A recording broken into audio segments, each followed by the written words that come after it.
आपका एक बार फिर से second part of n factor में स्वागत है। आइए स्टार्ट करते हैं अपना सेकंड पार्ट, जिसमें मैं आपको सिखाने वाला हूं एन फैक्टर फॉर एसिड्स। ध्यान से पढ़िएगा, बहुत सिंपल है। एन फैक्टर ऑफ एसिड्स, सबसे पहले बताऊं तो इसके एन फैक्टर को एक टर्म से रिप्रेजेंट किया जाता है, दैट इज बेसिसिटी। किसी भी एसिड का एन फैक्टर किसके बराबर होता है? उसकी बेसिसिटी के। तो भाई इसको समझने के लिए, अब एन फैक्टर समझने के लिए हमें बेसिसिटी पढ़ना पड़ेगा इसका। तो देखो बेसिसिटी का मतलब समझते हैं और उसके बाद आगे कंटिन्यू करते हैं। तो सबसे पहले मैं यहाँ पे आपको समझा देता हूँ बेसिसिटी का मतलब। ठीक, आपको एक चीज पता है कि कोई भी एसिड किसी बेस से रिएक्शन करता है। ठीक, कोई भी एसिड किसी बेस से रिएक्शन करता है तो उसी से रिलेटेड है बेसिसिटी। तो क्या है देखते हैं, it is the number of ionisable H plus ions released by one molecule of acid, of an acid। किसी भी एक एसिड के मॉलिक्यूल्स ने जितने भी H प्लस आयन रिलीज किए हैं, जितने भी H प्लस आयन रिलीज किए हैं, ठीक है, आयोनाइजेबल या रिप्लेसेबल वर्ड भी यूज कर सकते हैं यहाँ पे, वही उस एसिड की क्या है, बेसिसिटी। अगर हमें बेसिसिटी निकालना आता है तो actually that is itself n factor, वो पहले से ही एन फैक्टर बताया जा चुका है उसको। तो जैसे फॉर एग्जांपल HCl, हम बात कर रहे हैं बेसिसिटी की 1, बिकॉज HCl किसी भी पर्टिकुलर रिएक्शन में सिर्फ एक H प्लस आयन को फर्निश करता है, रिलीज करता है। दूसरा H2SO4 2 H प्लस आयन। अगर मैं रिएक्शन के तौर पे आपको थोड़ा सा दिखाऊं तो शायद आपको ये आयोनाइजेशन जरूर पता होंगे कुछ इस तरीके से। ये देखिए, अगर मैं यहाँ पे एग्जांपल लेता हूँ फॉस्फोरिक एसिड का, तो आपको साफ नजर आ रहा होगा 3, of course 3 H plus ion release कर सकता है। कोई और एग्जांपल दें? यस, ऑक्सैलिक एसिड का एग्जांपल लेते हैं, ठीक है, जो कि इस तरीके से मैं आपके सामने रिप्रेजेंट कर रहा हूं। ये लीजिए ऑक्सैलिक एसिड 2। तो ऑक्सैलिक एसिड की आयोनाइजेशन को ऐसे दिखाएंगे आप, 2 H प्लस और ऑक्सैलेट आयन। कोई और एग्जांपल लेना चाहते हैं? Let's say we have a simple example, acetic acid. ध्यान देना, एसिटिक एसिड आप जरा देख के बताओ, एसिटिक एसिड इसके वैलेंसी फैक्टर यानी बेसिसिटी कितनी होनी चाहिए? 4 नहीं, 4 नहीं, आपको नज़र तो हाइड्रोजन 4 आ रहे हैं लेकिन होती कितनी है? 1। These 3 hydrogens are not ionisable. जो कार्बन के साथ हाइड्रोजन जुड़े हुए हैं वो आयोनाइजेबल नहीं है, आयंस में आयोनाइज नहीं होंगे, सिर्फ मोर इलेक्ट्रोनेगेटिव एटम के साथ जुड़ा ही आयोनाइज होगा।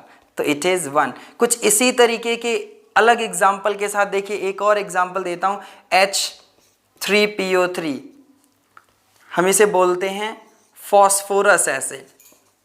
फॉस्फोरस एसिड, फॉस्फोरस एसिड, अब देखिए 3 हाइड्रोजन है लेकिन इसकी बेसिसिटी सिर्फ 2 ही होती है, सिर्फ 2 होती है। ठीक है, देखेंगे ऐसा क्यों हुआ।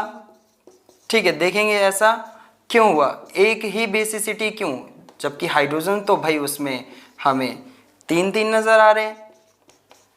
तो ये मैंने इसको आयोनाइज करके दिखा दिया, जबकि हमें साफ नजर आ रहा है एक हाइड्रोजन इसके पास है, लेकिन फिर भी यहाँ पे मैंने बेसिसिटी 2 लिखी है, तो शायद कुछ ना कुछ अच्छा फैक्ट होगा। चलिए देखते हैं फटाफट। ठीक, वो फैक्ट ये है बेटा कि जब मैं H3PO3 की स्ट्रक्चर बनाता हूं तो वो कुछ ऐसे रिपोर्ट की जाती है इस तरीके से। देखिए फॉस्फोरस के 5 वैलेंस इलेक्ट्रॉन के साथ ये कंप्लीट होता है, और यहाँ पे जो 2 हाइड्रोजन है, ये 2 हाइड्रोजन ये तो जुड़े हुए हैं ऑक्सीजन के साथ, लेकिन एक हाइड्रोजन जो है वो डायरेक्टली जुड़ा होता है फॉस्फोरस के साथ। तो ये जो 2 हाइड्रोजन है बच्चे, ये जो 2 हाइड्रोजन है, ठीक है, दीज 2 हाइड्रोजन्स आर आयोनाइजेबल। ये सिर्फ रिएक्शन में पार्टिसिपेट करते हैं, ये आयोनाइज होंगे। लेकिन ये कैसा है, नॉन आयोनाइजेबल। तो आप देख लीजिए डेफिनेशन के अकॉर्डिंग ये नॉन आयोनाइजेबल है, तो मैं इसे काउंट नहीं करूंगा। Only these two hydrogens will ionise, hence basicity is twice. तो n फैक्टर कितना हुआ, 2।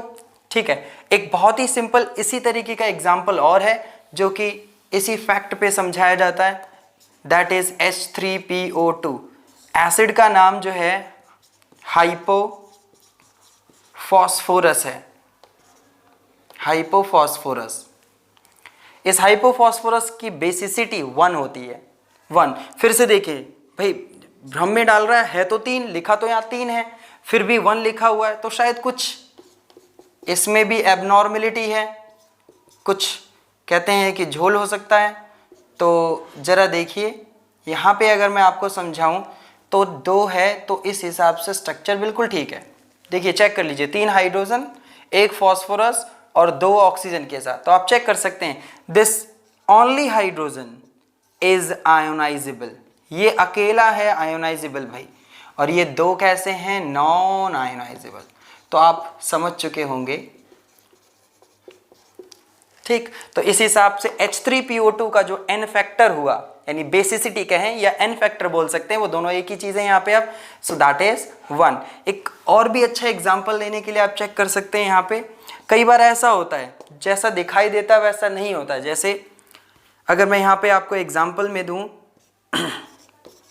H3PO4 फॉस्फोरिक एसिड, और मैं इसको किसी बेस से रिएक्ट करवाऊं, मान लो इस एग्जाम्पल ये आपको रिएक्शन दे रखी है, तो यहाँ पे आप देखेंगे, आप कहेंगे कि सर इसमें तो सोडियम फॉस्फेट बनना चाहिए, ऑफ कोर्स सोडियम फॉस्फेट बनना चाहिए, लेकिन जो फॉर्मूला इन्होंने हमें दिया है वो कुछ ऐसा दे रखा है भाई, जो इन्होंने रिएक्शन दी है हमें वो कुछ ऐसी दे रखी है। देखिए ध्यान से, एक बार चेक कर लें ध्यान से, this is an acid, this is an base. Sodium ने इसके मॉलिक्यूल के साथ रिएक्शन की, लेकिन पता नहीं क्यों सिर्फ यहाँ पे 2 हाइड्रोजन अवेलेबल हैं, एक शायद हट चुका है, तो इसने यहाँ से एक H+ दिया और इसने यहाँ से एक OH- दिया, शायद वो वाटर बना। तो मान लीजिए उन्होंने आपको रिएक्शन दे दी और कहा कैलकुलेट कीजिए n फैक्टर। अब इसका n फैक्टर कहा आपसे निकालने के लिए कि इस रिएक्शन में इसका n फैक्टर क्या है, तो आप सीधे ही कह सकते हैं कि सर यूं तो भी थोड़ी देर पहले हमें सीखने को मिला कि इसका n फैक्टर 3 होता है, लेकिन अब मैं 3 नहीं बोल सकता, वो मैंने इंडिविजुअल आपको बताया बिना किसी रिएक्शन के। Of course it can release 3H+ ion, but in this reaction it released only 1, सिर्फ एक ही रिलीज किया है जिसने इसके साथ न्यूट्रलाइजेशन में हिस्सा लिया है। तो सिर्फ कितना, इसकी बेसिसिटी कितनी हुई, इसकी बेसिसिटी सर इस रिएक्शन में 1 है, and that is itself n factor. ठीक है, ध्यान से एक बार आप एसिड्स के लिए चेक कीजिए, मूव करते हैं बेसिस के लिए। हाँ, तो आइए देखते हैं अगला पार्ट बेसिस के लिए। तो n फैक्टर अगर बेसिस के लिए समझे तो आपके सामने लिखा हुआ है, of course it is n factor is equal to acidity. भाई बेसिस के लिए क्या है, एसिडिटी। ध्यान देना, एसिड्स के लिए बेसिसिटी, क्योंकि एसिड को न्यूट्रलाइज बेस करता है, और बेसिस के लिए एसिडिटी, क्योंकि बेसिस को न्यूट्रलाइज एसिड करते हैं। तो एसिडिटी होता क्या है, तो बेसिस की एसिडिटी देखिए कितने सिंपल तरीके से डिफाइन किया है, जैसा कि आपने अभी पीछे बेसिसिटी डिफाइन की। तो ये क्या है, एक नंबर है, इट इज द नंबर, किस चीज का नंबर भाई, आयोनाइजेबल OH आयंस का नंबर, जो कि किसी एक मॉलिक्यूल के अंदर प्रेजेंट है। एग्जांपल देखिए, आपको साफ पता लग रहा है सर ये तो एक ही OH रिलीज करेगा, 1 n फैक्टर इसका आएगा, सर ये 2 रिलीज कर सकता है, सर ये 3 रिलीज कर सकता है। So depending on number of ionisable OH ions आपका जो एसिडिटी डिफाइन होगी। लेकिन फिर भी कुछ रिएक्शंस में कभी कभी प्रॉब्लम आ जाती है, जैसे मान लो ये रिएक्शन आपको दे रखी है, पहली वाली, देखिए पहली रिएक्शन। अब आपको रिएक्शन को देख करके भी आंसर देना आना चाहिए। अब इस रिएक्शन में देखा जाए और मुझसे कहा जाए कि इसका n फैक्टर, बेस का n फैक्टर कैलकुलेट करो, तो मुझे ये रट के नहीं रखना है कि 2 होता है। एक्चुअली अगर वो पूछे कि कैल्शियम हाइड्रोक्साइड का कितना होता है, सो इट इज 2, लेकिन रिएक्शन में भी देखें क्या उसने 2H+ आयन रिलीज किए हैं, तो ऊपर वाली रिएक्शन जो दी है नहीं, उसने सिर्फ एक OH रिलीज किया। देखिए एक OH रिलीज किया, एक अभी भी उसके पास है। ठीक है, तो इस हिसाब से यहाँ पे जो इस रिएक्शन में जो n फैक्टर यानी कि इसकी जो आपकी एसिडिटी है वो सिर्फ कितनी है, 1। तो हम रट के नहीं रखेंगे, डिपेंड ऑन द कंडीशन कि वो किस कंडीशन में हमसे क्वेश्चन पूछ रहा है, जबकि नेक्स्ट वाले में आप सीधे एग्जांपल में मुझे बता सकते हैं कि एल्यूमिनियम हाइड्रोक्साइड के बेसिस एसिडिटी क्या है। सो एल्यूमिनियम हाइड्रोक्साइड के लिए देखें तो देखिए कंप्लीटली सारे के सारे OH रिलीज आउट हो चुके हैं during the reaction. So of course इसकी कितनी होगी 3, n फैक्टर क्या होगा 3। सो ये हो गया आपका यहाँ तक पार्ट पूरा। बेसिस के लिए भी हमने सीख लिया, साथ ही साथ बचा हुआ नेक्स्ट स्टार्ट करते हैं। देखिए चलिए मूव करते हैं अपने लास्ट पार्ट की तरफ। एसिड सॉल्ट के लिए एन फैक्टर कैसे निकलता है और क्या होता है। भाई सबसे पहले समझते हैं ये सॉल्ट एसिड ये क्या मतलब हुआ। तो एसिडिक सॉल्ट होते क्या हैं। तो देखिए एसिडिक सॉल्ट या एसिडिक सॉल्ट नहीं, यहाँ पे प्रॉपर वर्ड होगा एसिड सॉल्ट, ठीक है। तो acid salt those salt which contains ionizable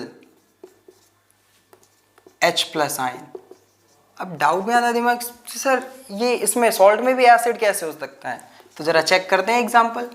आपने ये तो बहुत अच्छे से सुना होगा सोडियम बाइकार्बोनेट या hydrogen carbonate. Yes this H plus ion still to release, ये रिलीज हो सकता है, ठीक है। ऐसे ही एग्जांपल देखिए ये भी देखा है कई बार। और भी एग्जांपल आप देख सकते हैं NaH2PO4, ये देखिए Na2HPO4, ये एग्जांपल आप ध्यान से चेक कर सकते हैं।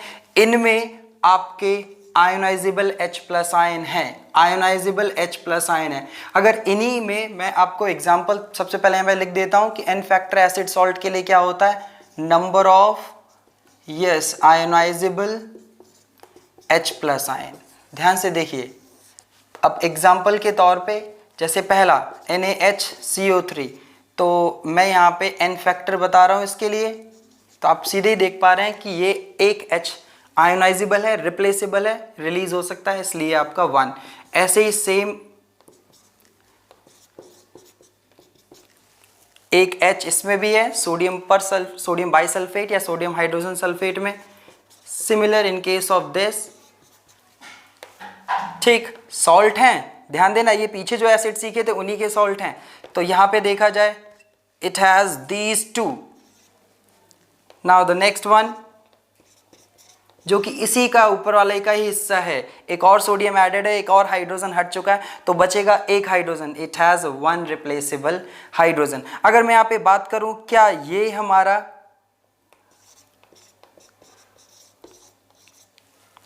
हमारा एसिड सॉल्ट है, क्या ये हमारा एसिड सॉल्ट है। अगर ये एसिड सॉल्ट है तो एन फैक्टर बताओ, और अगर ये नहीं है तो हम एन फैक्टर की बात नहीं करेंगे। तो सबसे पहले देखा जाए तो ये एसिड सॉल्ट नहीं है, नॉट